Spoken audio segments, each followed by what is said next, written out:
we needed to cover a couple of things in our last session, from the last session. Okay.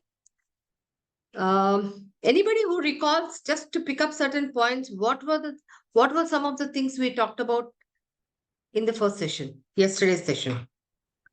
We spoke about what are the components of salary structure, indirect, direct. Okay. So we talked about what is compensation, and we also talked about the components of a compensation system. All right. Direct and indirect pay. Okay. Anybody else? We also talked about essentially why compensation is very important and how organizations, okay, um, uh, organizations have to take into consideration their business goals or their business strategy and align their compensation strategy with the business goals. Because ultimately, what is very, very important for the organization is achievement of their business goals. So, in order to do that, you can have various kinds of strategies. Say, for example, your business goal is actually to increase revenue in the shorter term. You'll have a strategy like what? High performance strategy, right? If an organization has to quickly make some revenues, then what will it do? High performance strategy. So, in order to have a performance strategy, you need to have the right kind of pay mix in terms of the components. So, which component in those components of compensation will you give a lot of emphasis on? Yeah. Yes, Hello. ma'am. Which one? The Where will performance linked pay. The performance linked components. So The we will give focus on variable. performance for pay, right? That will be variable pay. So we will try to actually increase the percentage of variable pay so that people will be motivated to stretch themselves. So if I'm actually recruiting a lot of top performers, so in order to motivate them to stretch themselves and make more revenues, productivity, etc., I will give a percentage of, the percentage of variable pay component will be increased. Say, for example, I'm an R&D organization, like say, for example, a pharma company, which is actually developing new molecules. The focus on which components then? Essentially, what will be my compensation strategy?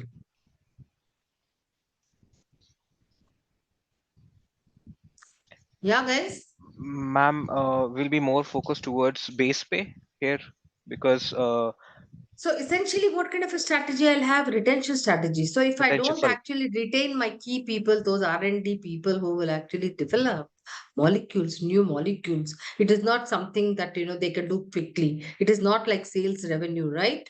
I Right. need them to be retained at least for 5 years, 10 years, so that they can develop products, they can develop molecule. So I need a retention strategy. Therefore, I will focus on maybe ESOPs and maybe lot benefits, etc. So that to ensure, right? So now what? So I told you that pay mix or the components are very, very important. But in today's times, you must have heard, and in fact, Amazon. So somebody is working in Amazon, and most of you are working in very good contemporary new organizations. Today, nobody talks about compensation and benefits. Today, we talk about total reward. Have you heard of this word? Total reward? Yes. Huh? Yes. Have you heard of this word total reward? Yes? Yes. Yeah. So, what do you mean by total reward? And is there a difference between this total reward and compensation?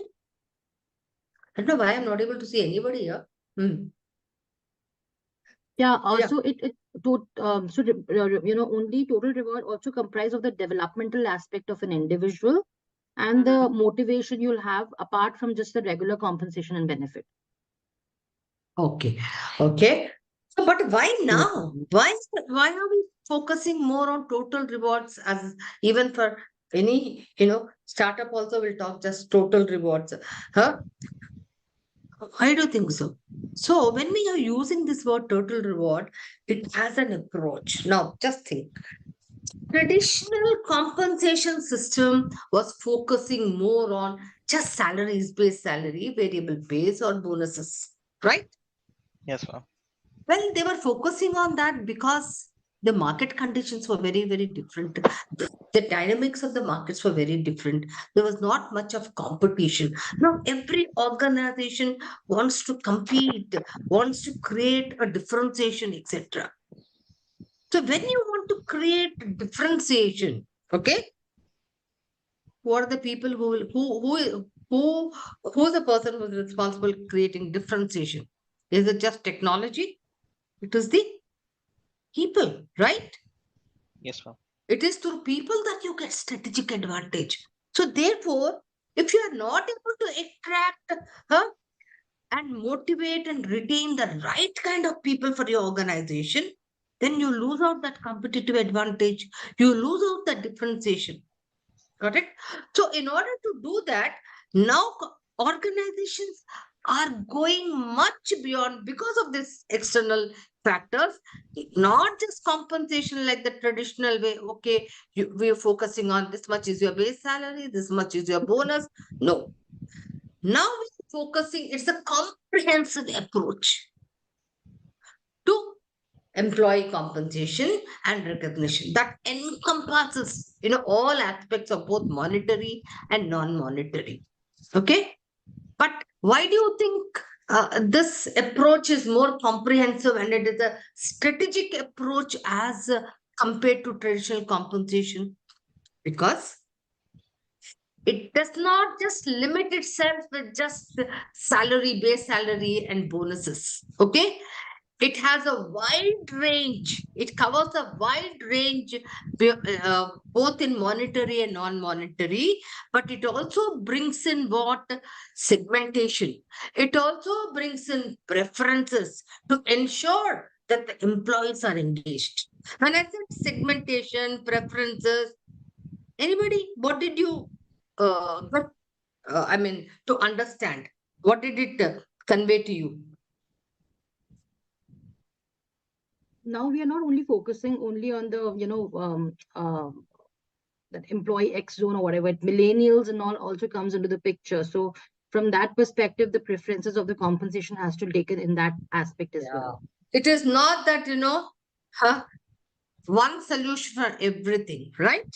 You Correct. are customizing everything right from your compensation to your benefits to your non-monetary, everything you are doing it. Like, for example, even in your compensation, you are segmenting people, critical people, your top performers, your, workhorses. So even in compensation, you are doing that, right?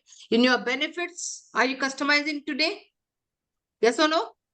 Yes, yes, Yes. yes. Why do you Yes. customize? Not that, whether you have a child or not, I will give you children allowance. You're not married also. How does that feel then? Right? You will say, hey, Not, I'm not not married. only that, madam, not only Uh, that, uh, total reward is comprising of another thing in the uh, same level for the mm, different sort of performance. The exactly. performance bonus Exactly. and performance bonus and performance related pay are exponentially increasing or decreasing So you in are order to promote differentiating, the no? meritocracy. Yes, You are yes, yes. differentiating even with reference to, your level of performance. Okay. Yes, Benefits, of correct. course, you are customizing because you will value benefits only when you need them. I give you some benefit, but you don't require it. So will you value it? Hey, Abhijit, he is a person who Customization is loves, also huh? customization is also happening because of age also, because younger generation doesn't look for long-term benefits, like paid Absolutely. gratuity. So there, Say, for example, simple example, Abhijit is a person who loves to keep learning, keep going for certification programs like this, compensation, etc. His company says, I'm having a gym and I'm giving you gym facilities. He'll say, what is the point? I'm not a gym man. Huh? So today organizations are saying, hey, I'm going to give you a basket. I'm going to give you flexi benefits so that you can choose what you want, right? Okay. Then in total rewards, we are also looking at work-life balances because, total rewards actually acknowledges that, people want flexibility. So, most of the organizations, they're giving paid time, vacations, holidays, etc., etc. They have also recognized, apart from just the paycheck, career development. They are also recognizing the fact that yes, the workforce is interested in career growth, upgrading of skills. So they, in total reward, you are also looking at a lot of training programs, sending them, helping them to advance in their careers, etc. Recognition, wellness programs. Okay. So such like things. So I'm sure most of you in your organization, apart from compensation and benefits, I'm sure organizations are now taking into consideration work-life balances, career development, recognition and appreciation, and also performance management, the way performance is evaluated, and how merit, pays are given as per, like somebody was mentioning about, the kind and the quality of work done by the workforce. So this is actually what the total rewards concept is. I think I have mailed it to Vilma, but nevertheless, that's an excellent uh, attachment. There is a document on total rewards, all right? Because this total reward concept was actually coined by a compensation body called World at Work. And I will send you that document and you can go through it. Okay, guys? Huh? It has a detailed note on everything in detail. And if any of you want to apply it, you can use it as well. And if we have time, I will open it and show it because we have a lot on our plate today. All right. Okay. Now, the next thing we were shifting gears is the entire basis of compensation is based on this equity theory. Equity means fairness. Fairness in the way we pay people within the organization. Okay, fairness in the way we pay as in compared to the market, or fairness in the way we pay between two individuals. Now, this equity theory was propounded by a great psychologist and a philosopher called Adam Smith. He said, people people are motivated to work only, when they see or when they feel that their input is equal to output. Now I want you to understand what this input output is. What does it say? What do you bring to the organization when I say input? Anybody, what do you bring to the organization?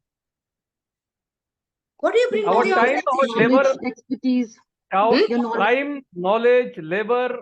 Exactly. Competencies, my effort, my skills, okay? Yeah. Everything what I bring to the organization. All right. Say, for example, Mitali is bringing all this. What does she get then? Salary, reward, maybe a vacation leave. So people will be motivated to work. They will be engaged in their work only when they see that whatever I put in, my effort is equal to input is equal to output. Is this very clear? That's what Adam Smith says. Yes or no? Is it very clear, guys? Will Nitin be happy if he comes early, he puts in all his effort, there is zero error, accuracy 100% in his payroll, etc. Huh? And for all this, the output in terms of the reward, recognition, spot award, or bonuses and salary, etc., promotion, training, everything he gets is equal. In the sense he's happy then. Then what will he do? He'll be highly engaged. Yes or no, Nitin? True. Nitin, Yes. are you there? Yes, ma'am. Yes, ma'am. So will you be happy then? Will you be motivated to work and Obviously, keep ma'am. continuing to work? If Yes or being provided with all the necessities and the work culture there, so obviously I'll be yeah. happy. So that means input is equal to output. if your input,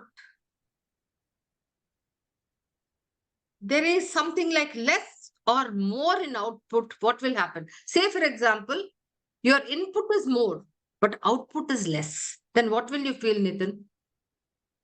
You're putting in a lot of hard work, everything, but your reward, your promotion, you don't get promotion, you're not getting appropriate salary. Then what will you feel?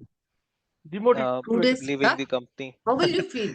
How will you feel? Definitely, I'll not feel being Good. paid well, Huh? and I will feel like to leave the company as well. So that means you'll be Disengaging. demotivated. You will be Yes. demotivated. But how will you know that your input is equal or your input is more or your input is less? How will you know? How will you know? Based on the goals that has been probably set for an individual, Is it or the possible? expectation has been set. Huh? No, from a number standpoint, no. No. So typically, hey guys, typically what do you do? If somebody there as a Seema Gupta who's an HR head, she will say, I'm getting an X amount for the work I'm doing. But when I'm comparing this with another industry, with a similar industry outside, she's getting much more or he's getting much more. So what will you feel then? Hey, I think I'm not being justified for my work. I'm getting much lesser. You agree? So how do you know? Only when you compare. See, for example, I'm giving a very silly example. If my height is 5'4", it's absolute, right? I don't know whether I'm tall or short. But how will I know whether I'm tall, short? Only when I, Get married. only when I, huh? And your Compare, husband is compare. 6'6". Compare. When I compare. When I compare with people who are of similar age and similar everything. So I need to compare. Only then I will know.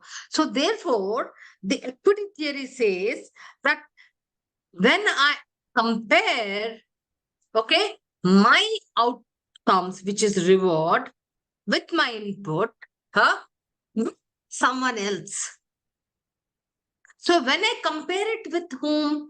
With other people who are working in the same organization, okay, and I find that there is some inequity that is called internal inequity. Are you with me? It happens, I'm an HR manager, I'm doing some work, but there's also another senior HR manager who's getting much more. But the amount of work he is doing and vis-a-vis the reward he is getting as in compared to mine doesn't really reflect. There is inequality. It happens in organizations many a times. Yes, ma'am. You will Yeah. find people that there are other senior roles where they're really not putting in that kind of effort, but or the work is not so much, but it's just the title and the kind of reward they are getting is much more as in compared to yours. Relative. Okay. So that is called internal equity when you are comparing yourself with others in the same organization. So typically, when you feel that there is this inequity, tell me, Dua, what will you do when you find that hey, you are getting less, and somebody is getting more? What will you do? Tell me, typically. Like Nitin said, no, I will actually then look out for jobs, right? Absolutely. Either you will ask for a raise or I'm seen in my last 30 years, people will start doing lesser work. Why should I do more? Hey, we have to do. No, no, no, you do because you are getting more. It's okay. I have to go back. I have some work. You agree? Like typically, for example, um, you know, Mitali is a recruiter and she's getting about 10 lakhs. All right. And she's very happy. And every time her boss asks her to go for what is this, come along for these fairs, recruitment fairs and all, she shows a lot of enthusiasm and she goes in. But after some time, there comes another person who's been hired, Abhijit, in the same position. He is hired at a higher. She gets 10 lakhs, so he gets 13 lakhs. Now she gets to know that he's doing the same job, but then he is getting more money.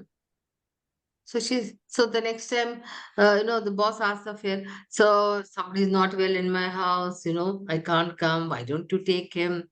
Anyway, huh? He does better work. Have you seen such things happening?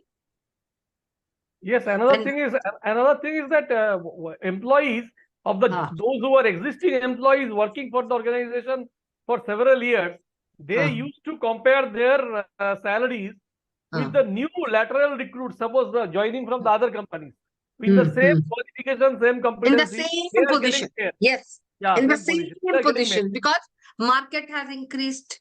Typically, when you take a person from the market and for the same position, you have to pay more salary because the market, you can't get for much lesser. But here you have not even made market correction. So therefore, this person is still getting same salary. So he'll say, hey, what's the point here?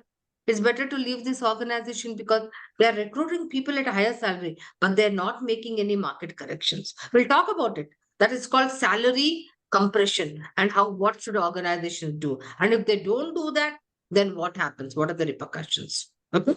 So there is inequity. But let me tell you, sometimes you are also paid more. In that case, what happens? What will that person do? Typically, you tell me what will they do? Typically, their huh? input will reduce No, no, because they are no. happy. So they're happy, or they will try to justify. They will come early. They'll try to show that, hey, no, we are doing more work, right? There are also such cases. Okay. So therefore, under the equity theory, I will just use the board. There are three kinds of equity. So there are three kinds of equity. One is internal equity. Okay. What is internal equity? When people are comparing themselves with The existing other team roles members. within the same organization. Okay. That's called internal equity. Internal. And today in this session, we are all going to deal with internal equity. How are we going to establish internal equity or fairness in the way we pay jobs across all the roles or positions in the organization? In the next session, we will be talking about external equity. What is this? When you compare yourself with the market, how are you being paid? So, how do you do market comparisons? How do you do benchmarking, etc.? So, we'll be doing that in the coming sessions. Individual equity. When two individuals are working in the same position and one is doing much more, then how do organizations reward, compensate? What do they do? Essentially, the concept of variable pay or performance pay. Okay, so typically when you talk about compensation, you do internal equity, external equity, individual equity to ensure that there is fairness in the way you are actually paying your employees. Okay, guys.